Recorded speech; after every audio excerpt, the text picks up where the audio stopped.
Te doy la bienvenida a Modelo para Armar con Leandro Mora Alfonsín, el espacio de discusión y reflexión sobre la Argentina que queremos construir, que tenemos en País Productivo.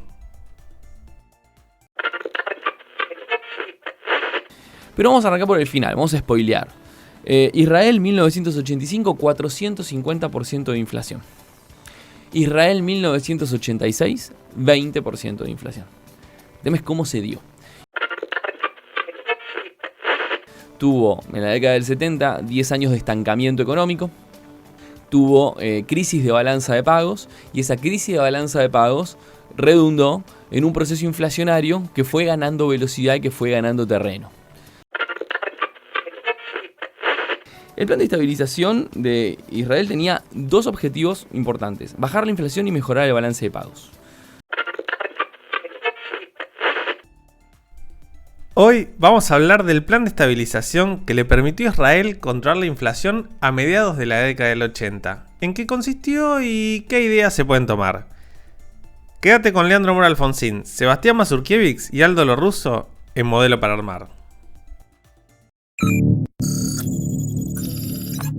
Tanto se habla en los últimos meses sobre cómo se baja la inflación, qué hay que hacer, qué no hay que hacer. Ya charlamos acá sobre por qué es un disparate la idea de dolarización. Ahora lo tuvimos a Haroldo Montagu hablando de qué es una estabilización y cómo puede ser para la Argentina. Me pareció importante o prudente tratar de ver algún caso, algún testimonio de países que hayan transitado un programa de estabilización, cómo le fue, qué impacto tuvo. Y para eso tomé particularmente el ejemplo de Israel, un país que hoy está atravesando un momento de desarrollo productivo y demás, ya hace varias décadas, y vamos a hacer un doble clic sobre eso, muy importante, pero que tuvo una crisis inflacionaria muy fuerte, estabilizó su economía y la estabilización de su economía le permitió avanzar. Pero antes que nada me gustaría hacer una aclaración muy importante en la previa. No queremos insinuar que la estabilización israelí sea aplicable estrictamente a la Argentina, ni mucho menos. O sea, no podemos copiar el modelo directamente y... No es lo que estamos tratando de hacer en esta columna. Lo que estamos tratando de hacer es contar una historia, lo que les costó hacerlo y los aprendizajes que podemos sacar. Pero vamos a arrancar por el final, vamos a spoilear. Israel 1985, 450% de inflación. Israel 1986, 20% de inflación. El tema es cómo se dio. Bueno, para eso hay que entender un poquitito de qué hablamos cuando hablamos de Israel. Israel es un país joven que quedó conformado a partir de 1948, cuando dejó de ser un protectorado británico post Segunda Guerra Mundial. Ya había presencia del pueblo hebreo en las distintas oleadas inmigratorias desde fines del siglo XIX y en convivencia con los palestinos en esa zona. Y a partir de 1948, ante un primer planteo de la ONU de que haya dos estados, un estado israelí y un estado palestino, y las guerras de independencia que se dio ante el rechazo palestino a esa idea de la ONU y demás, quedó establecido, como lo conocemos, el Estado de Israel. Ahora bien, no me quiero detener tanto en historia, sino pasar directamente a lo económico y a cómo llegamos a esa inflación y a cómo llegamos a esa estabilización. Y para eso es importante sí señalar una pastillita histórica, que es que las sucesivas guerras que tuvo Israel entre 1956 y 1973, esto es la guerra del Sinaí del 56, los conflictos por el acueducto ahí en el canal de Suez entre el 64 y el 65, la guerra de los 6 días en el 67 y particularmente la guerra de Yom Kippur en el 73, dejaron a la economía israelí bastante debilitada. A eso se sumó la crisis del petróleo a mediados de los 70, 1973, 1974, que hizo que una economía como el israelí tenga muchos desafíos por delante. Tuvo en la década del 70 10 años de estancamiento económico, tuvo crisis de balanza de pagos, y esa crisis de balanza de pagos redundó en un proceso inflacionario que fue ganando velocidad y que fue ganando terreno. Cualquier semejanza con países que ustedes conozcan y en el que vivan día a día, tal vez es mera coincidencia o no. Debe ser coincidencia. Ahora bien, ¿cómo llegamos a ese 450% de inflación en 1985? ¿Y qué hizo Israel como para poder contenerlo? Y acá es importante decir que Israel trató de frenar esa inflación en la medida que iba subiendo. Básicamente, lo que nosotros tenemos es que en los años previos del 73 al 77, con la guerra de Yom Kippur, con la crisis del petróleo y demás, hubo determinadas medidas para tratar de controlar la crisis. Tuvieron un esquema de devaluaciones por crawling peg, que esos son devaluaciones segmentadas y digamos, hechas sabiendo que vas a mover el tipo de cambio en un determinado momento. No alcanzó, no sirvió, porque la gente ya descontaba esa devaluación del shekel, que es la moneda israelí. Como la tablita de Martín Exactamente. Tuvieron un esquema de tablita, tuvieron acuerdos, trataron de tener acuerdos de precios con los sindicatos, con las empresas, o sea, acuerdos de salarios, acuerdos de precios, se rompían muy rápidamente.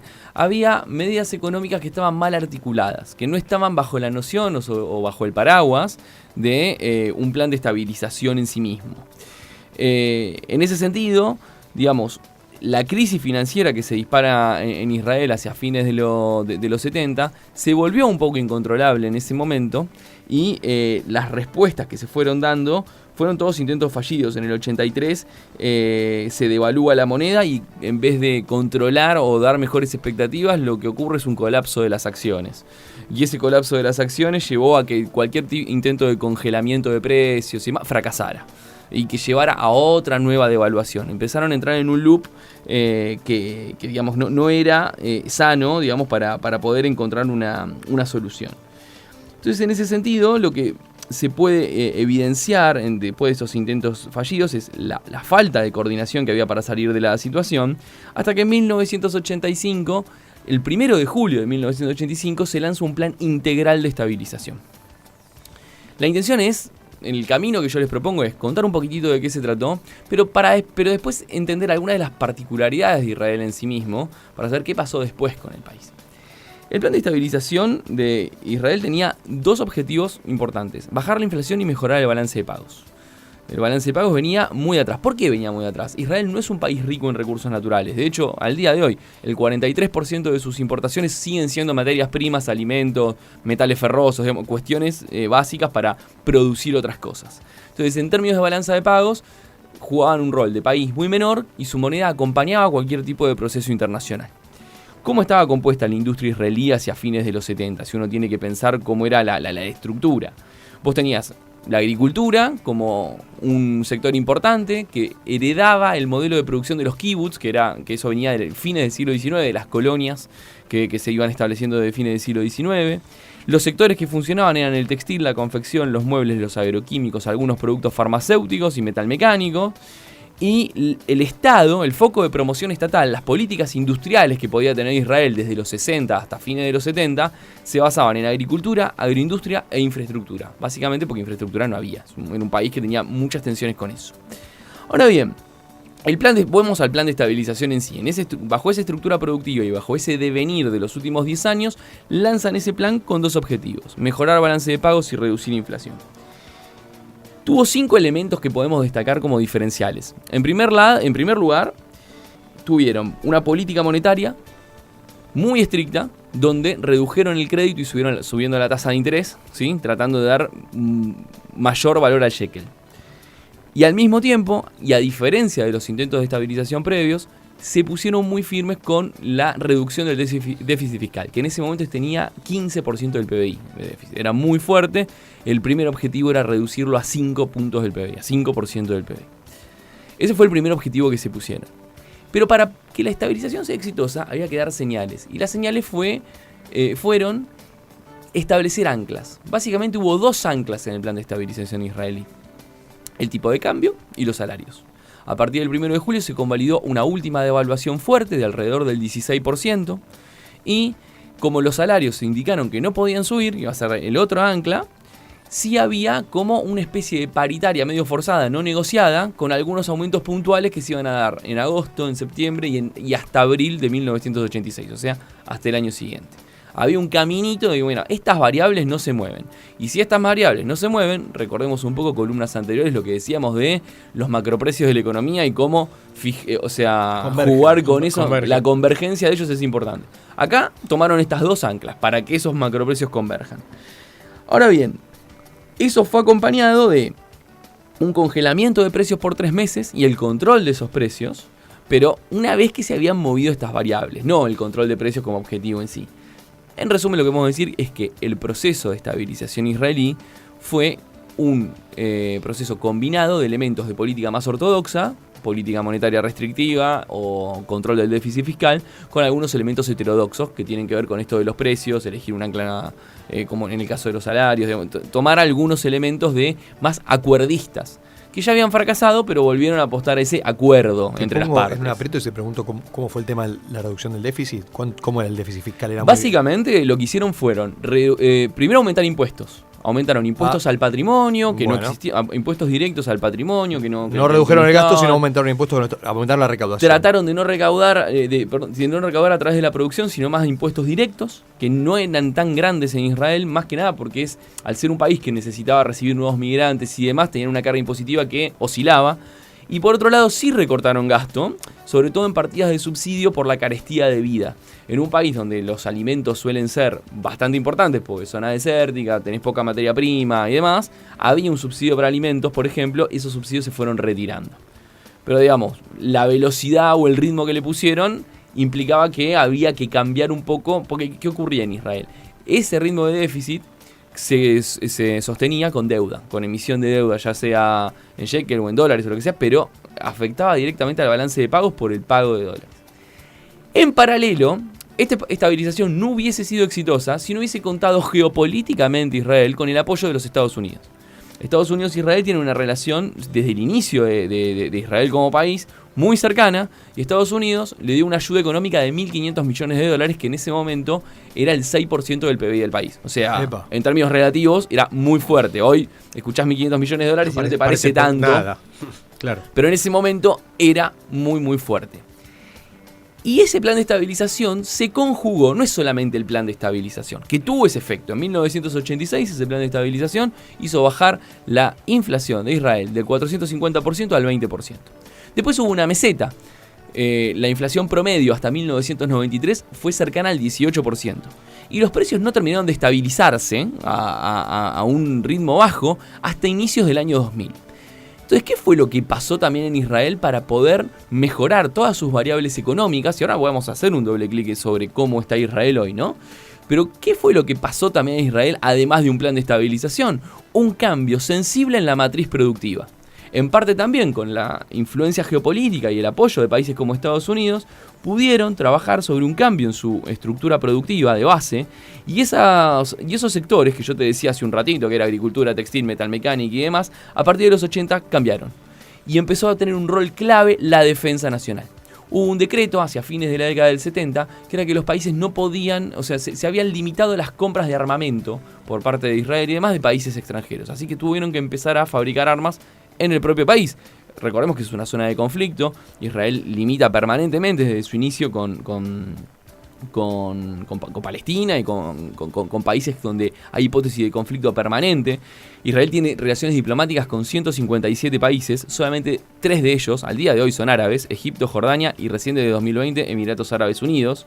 Irán es una verdadera amenaza a la seguridad nacional israelí, así lo interpreta Israel, con lo cual la defensa es un tema importante. Al verse impedidos de poder importar, empezó la producción local, con un fuerte apoyo también del financiamiento de empresas extranjeras, de Estados Unidos y demás, pero el desarrollo aeronáutico, nuclear y armamentístico le cambiaron la cara a la industria israelí. Son productos de alto valor agregado. Altísimo valor agregado, una fuerte transferencia tecnológica. IBM, Siemens, empresas que se empezaron a instalar en Israel ya a principios de los 80, cuando tal vez no era tan común esa inversión extranjera directa en lugares hasta ese momento extravagantes, como podía ser Medio Oriente, no por Israel en sí, sino geográficamente. También hubo fuertes inversiones de transferencia tecnológica en equipamiento médico, y empezó ahí el software. Israel empezó a desarrollar software. Yo les voy a recomendar un libro, porque lo que surgió de ese cambio en la estructura productiva de Israel fue lo que es hoy, que es la Startup Nation, que es un libro que te explica el modelo de desarrollo de Israel. Israel hoy no se destaca por tener una industria manufacturera tan fuerte, sí una industria de servicios y de servicios basados en el conocimiento fuertísima. De hecho, te lo voy a poner en números, para que te des una idea. Esto es a día de hoy. Hay una startup cada 1.300 habitantes. El 20% de las empresas de ciberseguridad, de seguridad vinculada con cibernet, están en Israel. 539 multinacionales de 35 países operan en Israel. Israel invierte el 4,3% de su PBI en investigación y desarrollo.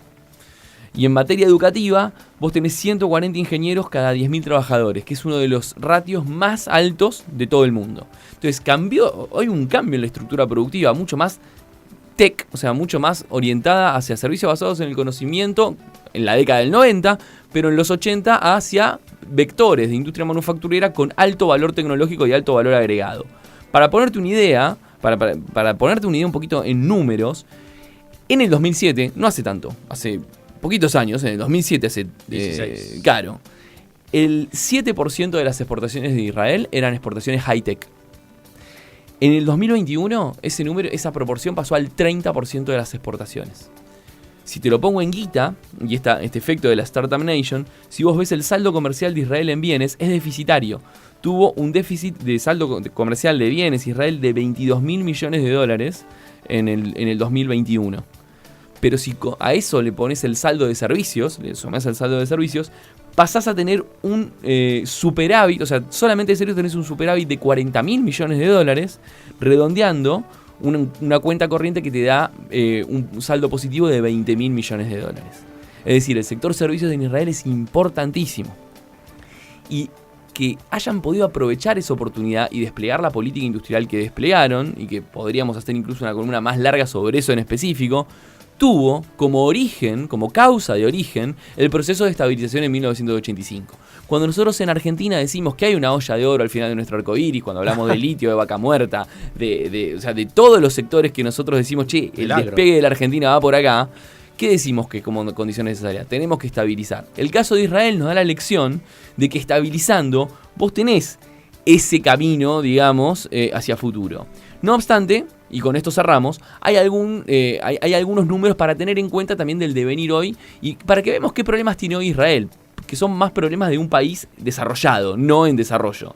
Israel, digamos, tiene una tasa de crecimiento promedio desde que arrancó el siglo de 4% a 3,9% anual. O sea, viene a un ritmo de crecimiento sostenido y amplio. El IDH, el Índice de Desarrollo Humano, le da 0,919 sobre 1, o sea, altísimo. No obstante, tiene niveles de pobreza más parecidos a la Unión Europea en su conjunto que a los países más desarrollados de la OCDE. Y la distribución del ingreso, que venía mejorando muchísimo, en los últimos 5 años se empezó a ir para atrás. ¿Y esto por qué pasa? ¿Cuáles son los desafíos que tiene Israel por delante? Israel lo que tiene es problemas de infraestructura todavía, o sea, sigue teniendo problemas de infraestructura. Tiene algunos problemas de estructuras oligopólicas que impactan en el costo de vida, y eso se ve sobre todo en los alimentos y demás. Y la Startup Nation, digamos, la sociedad basada en el conocimiento, lo que hizo fue tener dos clases de trabajadores. Tenés hoy los trabajadores de la economía del conocimiento que ganan muchos mejores salarios y muy fuertes, y la industria manufacturera fue quedando relegada. Un poco atenuar esas asimetrías es uno de los desafíos que tiene por delante Israel, sumado la integración de las minorías. Hay mucha segregación racial. Eso como algunos de los problemas que uno puede señalar para adelante. Pero bueno, esta fue la lección de cómo estabilizando podés encarar un proceso de desarrollo parándote en tus fortalezas. Y eso es lo que queremos dejar en claro en este momento de debate de la Argentina, en este modelo para armar, para tener un mejor país productivo. Hasta acá llegamos con Modelo para Armar, el espacio de país productivo en el que conversamos sobre la Argentina que queremos construir. Para estar informado de la actualidad de las pymes, la producción y el trabajo, entra a paisproductivo.com.ar.